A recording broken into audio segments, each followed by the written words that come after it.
Събуждаш се сутринта и още преди да се отвори очи, проверяваш пулса си, дишането си, цялото си тяло. Имаш ли тежест в корема? Гади ли ти се? Да.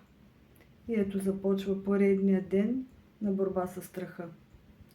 Гледаш да се разсеяш с мисли за ежедневните си задачи. Но всяка задача идва с въпроса: ще се справя ли? Ще бъда ли в кондиция? Да, ще се справиш. Ще бъдеш в кондиция. Всичко ще бъде наред. Но този път изпробвай нещо по-различно. Когато дойде страха, спри поне за секунда и го наблюдавай. Когато той те обхване изцяло, преди мигновенно да побегнеш, просто спри и го наблюдавай. Без обвинение. Без да се опитваш да бягаш от него.